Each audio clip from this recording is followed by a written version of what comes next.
Hello, beautiful people. I hope that wherever you are in the world, that you are doing well and that you are taking care of yourselves. I'm Chris Danker, and this is Let the Adventure Begin.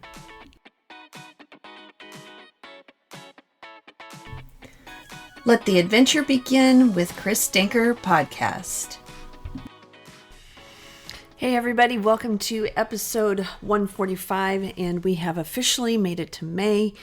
If you are in education world, you get it. Many of us are finishing up toward the end of this month. The school district that I'm in, kids finish up May 23rd. I know people in different parts of the United States stretch into June. I'm sorry. I had an interesting conversation with a bank teller recently, and he was younger, but he was obviously out of college, and I was talking to him about the fact that, we finally made it to May, and he said, yeah, he goes, I've, kind of forgotten now that I'm out of, school, that I don't operate on that calendar anymore, because, for us, it's the end of the year, meaning the end of the school year.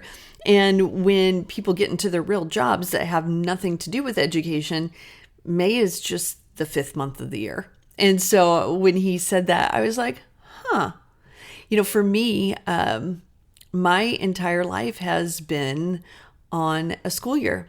I have been in education for 31 years. And so it just, when he said that to me at the bank, I was like, I just thought about it. Yeah, I'm like, if you're not in education, May is just May. And for those of us in education, it's like, we have finally made it to May. Before I get started in talking about today's topic on the book Women Rowing North by Mary Pipher, I just want to talk to you real quick about another pivot that I'm making in the podcast. I overanalyzed, I overthought, and I am rethinking what I did. Like in October, November, I decided, things were rolling along really well. And I've discovered when things are rolling along really well, don't upset the apple cart.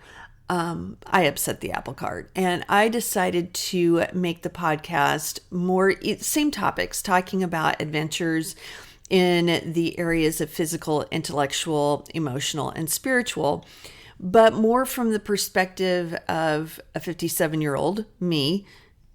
And that's not going to change because it's just who I am, but I was gearing up more toward women in my age range and older.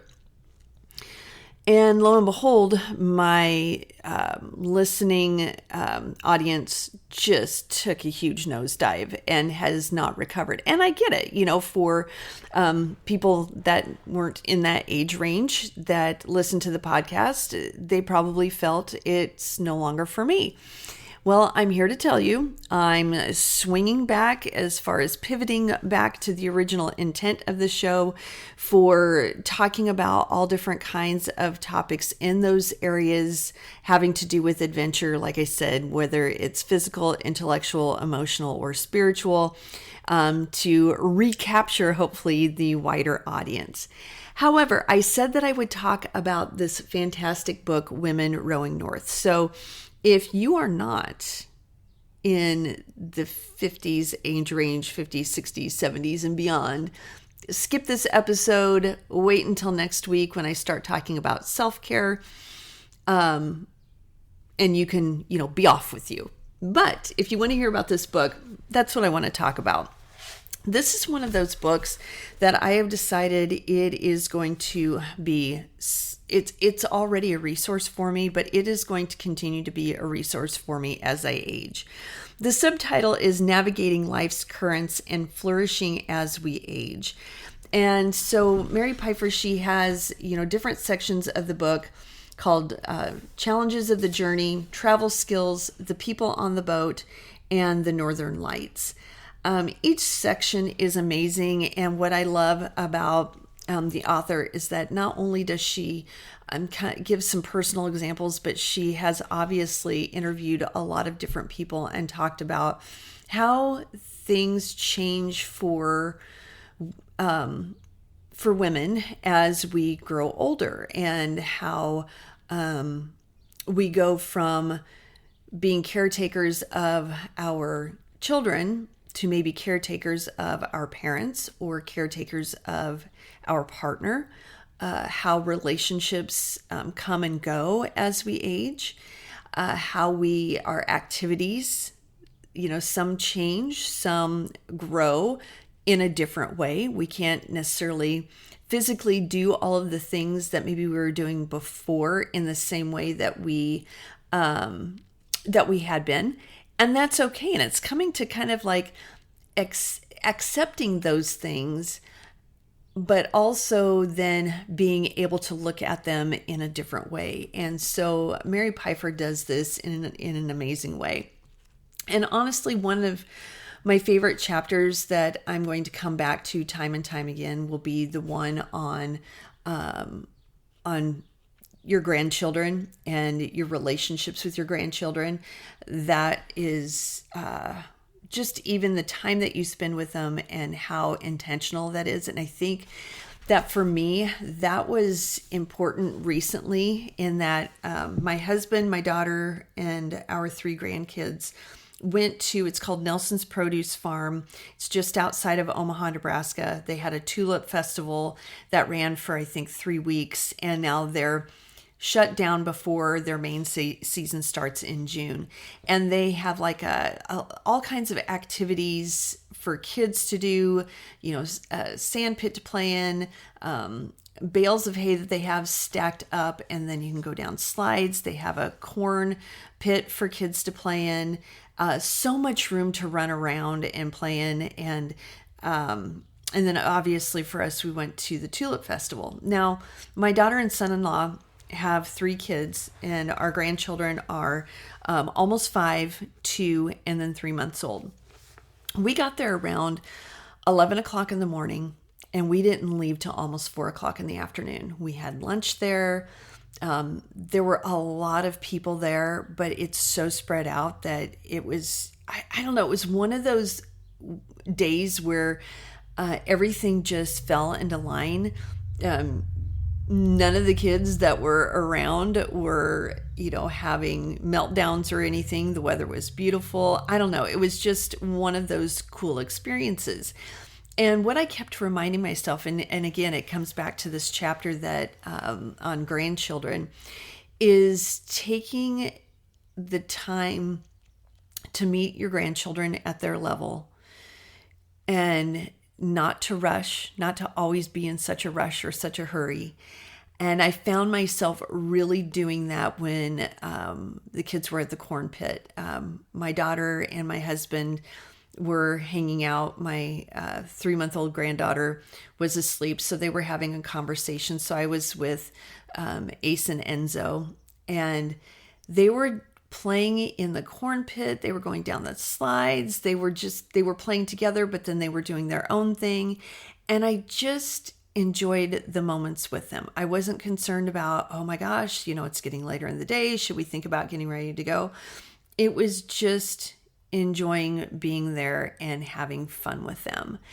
And so I think that is a direct result of reading this chapter in her book. And like I said, I'm going to use it as a resource because I think it will be even more valuable as the grandkids get older, and how our relationships will change with them as they get older. Because right now, my husband and I have talked about, we're the center of their universe outside of their parents. We see them minimally 2 days a week. Granted, we live less than 5 minutes away from them, but we're blessed to be able to spend so much time with them. And we know that as they get older, their friendships with their peers and doing things with cousins and such, those are going to take priority. And how will we handle that shift? And so her chapter on, how to negotiate the relationships with your grandchildren as they age, I think will be very important for us. Another chapter that I really enjoyed was It's called Moon River: Authenticity and Self-Acceptance. And there's a quote by Eleanor Roosevelt right at the beginning that says, "I think that somehow we learn who we really are and then live with that decision." And this was just really hit home with me because this paragraph that I'm also going to share with you just, I don't know, it just really struck my heart. She says, "One of the greatest gifts of our later years is the possibility of authenticity, or what Margaret Fuller called the radiant sovereign self, which comes from growing out of fears into wholeness.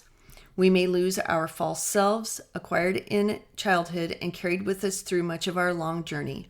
We have the potential to discover our true selves deep inside and, at last, to be able to tell the truth. By engaging in the process of becoming more integrated and aware, we learn that the most important relationship is the one we have with ourselves." And I really wish I could have learned that so much earlier in my life. Again, the most important relationship we have is the one that we have with ourselves.